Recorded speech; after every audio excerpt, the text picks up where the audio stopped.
Hello, welcome to a new episode of What Are You Selling with me, David Green. If this is your first time on the channel, please do subscribe. And if you're listening to the podcast, give them a follow as well. With me today, I am delighted to have E.G. Creel, the author of The Immortal, which has got a fantastic front cover, which I know that you were showing me just before, if you have it there. Eva, how are you getting on today? There it is. I am very well. Thank you so much, David. I'm glad that we had a chance to talk from across the pond. How is the weather today? It's about 70 degrees outside right now for us. Yeah, it's lovely here in Georgia. It is. No, it was. I can't convert it in my head, but it was. I was talking to someone from the States a few days ago, and I was like, talking about Florida when I was in Florida once, and I was like, it was like in January, it's like it was really hot. It was 27 degrees. And they were like, what? 27 degrees? And I was like, my 27 degrees, like Celsius, right? Yeah. Okay, yeah. So I think my phone tells me it's 3 degrees at the moment, so it's pretty cold. I'm sorry, it's sweater weather. Yeah, but it wasn't raining today, which is always a positive, you know. Well, I'm glad you got to get out then and enjoy some of it. Yeah, thank you very much. So, it's a funny time of year. Like, and I know, thanks very much for coming on, just for having the time to come on, because obviously, for you people across the pond, you're just in between holidays at the moment. Yeah. Yes, it's the eating season. That's why I'm in my pantry right now. So to stay away from my kids and to also snack on cookies. Yeah. We have an Aldi, actually. I don't know if you know what an Aldi is. Yeah, we have them. Yeah, they're great. All right, great. Oh man, love that store. So I get all my German Christmas stuff from them, and yeah, 'tis the season to get fat. I'm just going to go and do some work in the pantry and also eat some cookies from Aldi as well. I didn't know they were in America. That's amazing. It was so lucky. So glad that they are. Yes, and they have all the good Christmas things, and twice a year they have all the German stuff comes in. So I get all my cakes and all the sweets and the pretzels and the schnitzels and all that. And then it's usually just a normal grocery store, but it's a lot less expensive than the normal grocery. Yeah, definitely. Yeah, and they have some, like, you can buy. I don't know over there, but in the summer they do like all these different like events. Well, they do events all year round, but they have like you can go and buy hot tubs from there and stuff. And what? Yeah. Okay, your Aldi wins. I'm gonna go to Aldi to buy a hot tub, honey. Okay. Yeah, but the thing is that they come in, they tell you the day it's going to be in, and then you go. We were going to get a fire pit. They had fire pits there over the summer and hot tubs and stuff. And we're like, we'll get the hot tub next year when my son's a little bit older. When it comes around again. But how do you bring that home? I mean, you don't exactly have. Do you carry it? Do you put it on your little car? You don't have pickup trucks. But yeah, they have these fire pits, right? And we've been looking at them for the garden, and like a neighbor of ours got one from somewhere, and they were like about $1,000 or something for this fire pit. And we're like, they are nice. I do like looking at fire, and everyone likes looking at fire, right? And they were coming into Aldi, so they'll be in on this day, and they're like €350 or something. And we're like, oh, we have to go and get one. So the store opened at 8 a.m. So I was like, I'll be there for like 7 and queue up just in case, right? Thinking that was early enough. Turned up at 10 to 7. I was earlier, and the queue was literally around onto the pavement and up the side. Yeah. And then some guy was coming down the line, people joining, and he was like, "What are you here for?" I was like, "Fire pit." It's like, we're already sold out. Like 2 people at the front that want them, and we just got 2 this morning. That was it. They're like, "Oh, well, what time were they there from?" And they were like, there from like 5:30 in the morning. That's the. I mean, that's what I'm going to do next year. I'm doing it. You're going to? I'm going to get my fire pit and my hot tub for the garden. Yeah. Hardcore. Yes. And you're going to be there at 5 in the morning. 5 in the morning with a little van. With your umbrella and with a chair. Yes, because that's the thing. That's the weird thing. Like we'd literally use them probably 3 or 4 times in the whole year. And maybe with an adult diaper. Yeah. That's because if you bring coffee or tea with you, if you leave, then they're not going to save your stuff. Yeah. How dedicated are you? Yeah. Oh man, this is like Aldi talk. This is the first. Okay, sorry. Yeah, this is Yeah, supposed to be 20 minutes. It's kind no, of this is great. Like this is man, I can't believe it. I can't believe there's Aldis in America. That's changed my perception of the world. Anyway, that makes living in my area tolerable because I have an Aldi 3 miles, so 5 kilometers away. right. And if we move anywhere else, the first thing I'm going to do is look up to see if there's an Aldi nearby, because if Yeah. there is, you can't move there. Yeah. Or petition them to open one. Yes. If I'm moving, you're moving too, or create a new one. Yeah. That's the way. I have to ask you, that mug that you have is amazing. Can you show it to us again? That is cool. So I bought it for my husband. It was a gift for him, but I really wanted it. And it's just plastic, but it looks real nice. Yeah, it's But it was great. an Amazon find. If you put it in Skull Mug, they have there's metal on the inside, and you just hand wash it. Nice. And yeah, to drink the blood of your enemies, I highly recommend it. It also does well for hot cocoa and water. Yeah. It's good that you bought that for your husband. It's like when Homer Simpson bought Marge Simpson a bowling ball for their anniversary or whatever it was. You know. Oh no, of course he did. Yeah. So and it's on theme as well, because obviously your book, The Immortal, which came out in October of this year, is it's contemporary fantasy, but it is Viking related. Yes, I have a lot of Vikings in the story. And so it's basically what would happen, historically, you probably know a lot about Ivar the Boneless and Björn, Ironside, and that whole, your area was rich in history with that. And I found some of that in Google as well, which was quite fun to learn about, but they are referred many times as being immortal. And when you look into their history, Ivar died a really strange death. He lived to be an old age, almost 80. And then he had this sudden illness that came on, and then he was buried in this big, hill that overlooked a field in case his enemies came, and then they dug him up and they couldn't find him. And it's like, well, what if he really is immortal? Yeah. Let me start writing this down. Right. And so I have my version of the legend that's mixed with the truth. And I came up with my own idea of why he's called the Boneless as well. Right. Because I don't agree with the historians, because they obviously know everything.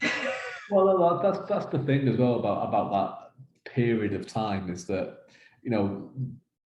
there is a lot of that kind of thing where it's like, you have some historians that are like, well, this person might have been 3 or 4 different people that were all merged together. Because, right. Or they went to different areas and got different nicknames. Right, exactly. And so this means white shirt in this language, so it's not actually a name, and yada, yada, yada. So you'll like this then. You'll be all, ooh, I know what's going on. You know what? When I was hidden in there. Yeah. Exactly. Yeah. When I was like, when I saw what you were going on, I was looking at it, researching you and stuff like that. I was looking at the cover is amazing as well. Like, it has the font, and I love the little blood stain on it and everything like that as well. And I did that. I took a picture. I took some beetroot juice and I put it a couple drops on a wine glass, and I put it down on a white chair and lifted up and then took a photo. Oh, really? Yeah. Brilliant. That is great. That is fantastic. Thanks. So yeah, it's got obviously, like, as you said before, like being European and particularly in Ireland as well. Like there's a huge kind of Viking history in Ireland. Dublin was built by the Vikings, and then burnt down by them as well, but also built again, because they're that kind of people. They're nice, they're kind of like toddlers. They do something wrong, they lose their heads, they do something wrong, and then they feel sorry, they feel bad, and they're like, well, we'll try and fix it, but then wait for the next outburst. It might be worse. I was in Dublin once. It was lovely, and I couldn't understand a word anyone said. But I went to go get a proper Guinness, and that was life-changing. And now I can't have Guinness anywhere else because it's not the same. That is what they say. That is what they say. I don't drink Guinness, so I can't. So I can't drink it. It's just, it's too heavy. I feel like I've eaten like a 4-course meal when I have a Well, Guinness. when one is in Dublin, one drinks a Guinness. Yeah. When was One you does in, suffer through it. when were you in Dublin? When was this? Oh goodness, it must have been earlier 2000s. I lived in Germany for 17 years, from Okay. 2001 until 2017. And so I did a little bit of traveling, Dublin, Scotland, and Yeah. around Europe. And yeah, it was a wonderful opportunity to be able to. I could probably live in Scotland for forever. Yeah. I was never tired there. I felt like this is it probably is. I mean, looking at me, I did the ancestry thing. I still have apparently cousins that live Right. on some islands over there. So Yeah. Okay. Yeah. I mean, Scotland is great, and yeah, you do look quite Scottish, so Celtic. maybe a little bit. Yeah. So did you go to the Viking Museum in Dublin when you were there? No, because I didn't really plan when I go. I just kind of take Ryanair and Yeah. follow the music, so to speak. Yes. And when I travel around, I don't look at things. I just kind of fall upon them. You fall upon them, yeah. So you probably ended up in Temple Bar, I would say, if you were following the music towards Grafton Street. Did you go over the bridge, one of the little bridges? It's like, I probably is. And yeah, it was cold and it was Christmas time and there ah, were lots of souvenirs. yes, There was music coming from the souvenir shop saying buy me. they do. Yeah, they do love to play the music. I mean, everywhere in Ireland does as well. I mean, that's how we sink our teeth into people. It's like just play the music. And Yep, it worked. We went to a little castle. I don't even remember the name of the castle now, but we took the dart to a castle. I had to know dart was train. I didn't know that. I thought, take the dart. What's a dart? I felt yeah, so it sounds so cool, but it's just a train. I'm thinking the dart. It's the Yes. dart. The dart. It's over there. The dart. The I'm dart, American. Oh, yeah. okay, the train. Yeah. No, not the train. The dart. Okay. Yeah. Well, the thing is, it's a slightly different train, right? And then there's also the Lewis as well, which is a tram, basically, right? Yeah. It's a Lewis, and It's not as fancy. it's not as fancy. It's a Lewis. So, have you always? I mean, has Vikings been something that you were always interested in, or is it just you stumbled upon this and? It was the nightmare. I had a nightmare and that's how it started. And I was in it and okay, so a little spoiler alert, there was a mass murder happening. And to get away from it, I found a little library and I was trying to hide out in the library. And there was a man sitting there very casually and not afraid. And he had this sense to him. And I knew that he was definitely a bad guy. But he had all these books and they were in different languages. And he was the one who wrote them all. And he wrote his story, his life story over and over and over again in different languages. So he was old, but he didn't look old. And there was a little girl and, I said, can you please just not kill the children? And he's like, it's already done. Don't stress about it. Just kind of try to relax. We do this as quickly and as painlessly as we possibly can. And then there was stabbing involved and I stabbed one of them and that happened in the book. And then I tried to escape and I jumped out of a window and rolled into a ditch. And I realized that there was like this whole village of these people that were in on it. And that was the end of the dream. Okay. But the beginning of something more, right? Yeah. And then the more I started looking, I said, who are these people going to be? Oh, they're going to be Vikings. Right. And then I saw, Ivar the Boneless. And they're talking about how they're immortals. And I'm like, yeah, okay. And who else in history could I put in here that these people were? Right. Because they live this lifetime over and over again. They can pretend to be their sons and come back again. Yeah. So who else were they? Who fits this story? And I found historically, a little fiction here, a little fiction there, that it made for a hell of an adventure.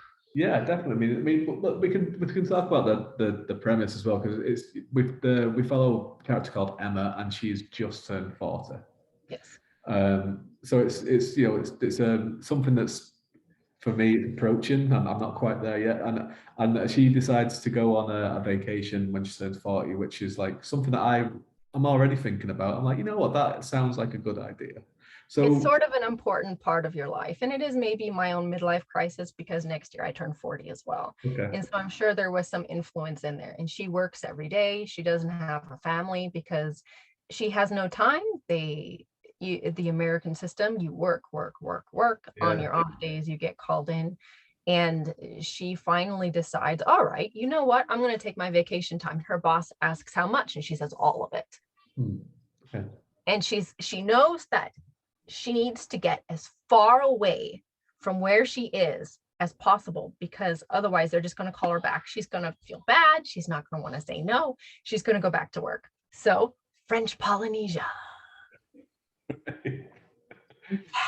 yeah. There's no coming Just back had from some that. awful luck that it happened to be an island run by an immortal Viking that had her on the dinner menu. Exactly. And this is what's interesting about this as well. I mean, there's lots interesting about this, and it's an amazing setup, and it's very, very unique and very novel. And one of the reasons why it is so unique is the Viking aspect of it, because I think a lot of people would have been tempted to, like, an immortal person. They would have been going for like vampire, or that kind of thing, and an immortal Viking in French Polynesia is probably the only time that sentence has ever been used. But where would you want to live if you were an immortal Viking? Scotland's too cold, let's be real. It's a good point. Yeah, it's a good point. It's a good point. And you'd kind of be sick about hearing yourself, so you want to get out of Europe, because especially like when Vikings, the TV show, came out, and you'd be like, they're getting all this wrong, and it's really Yep. yeah. Yep. So it's contemporary fantasy. Mhm. And is that something that you read yourself? Or do you read fancy, or was it just something that fit this story? I didn't know I was writing contemporary fantasy because I didn't know what that was. Right. And then when I was trying to fit my book into a genre, I thought, well, it's every single genre I'm coming across. Yeah. It's horror, it's romance, it's fantasy. And then something popped up, contemporary fantasy, and that was Neil Gaiman. And I thought, oh yeah, all right, I'll claim that. Yes. Yeah. That's a good one. I think that's what he did as well, to be honest with you. He's like, that's why he kind of invented contemporary fantasy. It's like, it just has no genre. Is very kind of new, and it is. It's not high fantasy because it's happening in French Polynesia and the Antarctica and a couple other places, and Scotland. There's a little town in Scotland, and there's a mention in there of some other places. And it's the more I researched for the book, I kind of got in my head a little bit. I thought, oh, it's real. He's out there somewhere and he's real. Yeah. So you really get into your characters' kind of heads when you're writing it. Are you the kind of writer where you plan stuff out, or is it that the characters will kind of say to you, this is what I want to do? It's skin of my teeth. It's chaos. I've got the two kids. That's why I'm in the pantry. And I start writing, and it really is kind of like what Neil Gaiman says, that you're driving down a road and it's foggy, and every once in a while it clears a little bit and something happens. And for instance, Ivar, I was going to kill him off really early. And then he evolved, and it was just not possible or feasible to do it anymore. Right. So yeah, he saved himself. Good on him. Well, he's known to do that as well. I know, that's why he's made it so long. You can't just let some silly old me kill him off. It's not unlikely. It's like, do you know what I've been through in my life? And I'm not. This is not the end. And so you wrote this book. It all happened quite fast. I mean, you wrote this book in 2021. You got it all out, done, finished. Yeah. It's out to buy now. It's in Barnes and Noble, in your local Barnes and Noble as well, which we talked about before we started recording, which was an amazing feeling for you to get it, and it's been doing quite well as well on there. So it's not, it's a been a very, very quick and fast journey. So is it something that is being a writer something that you wanted to do for a while, or was it just this dream sparked it? Never. I mean, I would have been an astronaut before being a writer, and I get carsick. I never intended to be a writer, and I never thought it was something that I would be capable of doing. I'm dyslexic, and I sold myself short I've always been a daydreamer and a storyteller. Vocationally, I'm a photographer, so I tell stories, but the lazy way, without writing anything down, by taking pictures and letting people imagine, those pictures being into something else. But it's very short-lived, the story is. And I didn't even start reading until 5th grade. Okay. And the first book, the real book I read, was The Hobbit. And I was forced to read it. It wasn't a choice. My teacher said, "You will read The Hobbit." Right. And I thought, oh no, don't make me read this book. This is too much. But that teacher, Mr. Davy, he changed my life, because I did read it, and I sold myself short then too, thinking that I wasn't capable of reading something like that. And I guess with the writing, I surprised myself, and it's good. I can't believe I came up with something good, and then after I was done, because the editing was a nightmare after the first draft, it wasn't fun anymore. And I entered the I don't know what I was thinking phase of the project. Yeah, I didn't want to do it anymore. And I said, I'm never going to do this again. And then, well, I started writing again. I'm writing an episodic on Kindle Vella called Lily. Okay.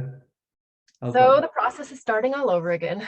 Yeah. How's that going on Bella? Because I've seen a lot of people kind of talk about it and using it. And how does that work for you? I'm not sure if you're able to use it. We can't use it over here. Yeah. We can't use it over So here. I'm waiting, right? We're kind of like the guinea pigs right now, and I'm waiting for the launch to go globally. I do not have any followers. Nobody knows I'm a writer. I don't have any bestsellers. I mean, it was literally just October that I published my first book. Yeah. But Vella gives amazing bonuses. Right. And even without anybody reading my stuff, I'm making enough money to make me want to write more. Okay, that's good. Yeah. That's good. Yeah, that's good. So it's worth my time. Yeah, well worth your time. Yeah, and with the Immortal, is that going to be? Is it a one-off? Is it one and done, or is there other ideas percolating in that world? Well, in this world, it is a single and it stands alone, but there's so many branches you could go on to, because there's past stories, there's other lives, there's what happens next in the future. And I do actually have a crossover in the story I'm writing now for one of the characters, because I want people to know that he's not dead. Okay. Right, no, don't tell us who it is though. It's a gay character, and it's a bit of a stereotype to kill off the gay character in a movie. And I want people to know it's kind of open-ended, like what happened to him. Right. Well, he's not dead. He's not dead. And he's got a whole new story that you can he's in a whole new story. That's great. That's great. So what? Obviously, so you've got this book and you've got your projects on Bella as well. What is? What is the next step for you? Like, what is it? You would obviously, like, 2021 is such a great achievement for you, because you've written a book, published a book, started something else. That's more than so many people do in their lifetime. Well, I didn't see this coming.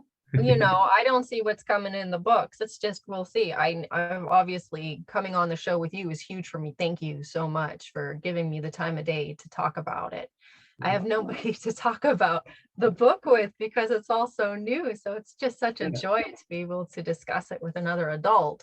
And so marketing is the next step. And then I'd like to put out an audiobook. I have a friend who's an actress, and she said she will read it for me. So hopefully spring, summertime, there'll also be an audiobook.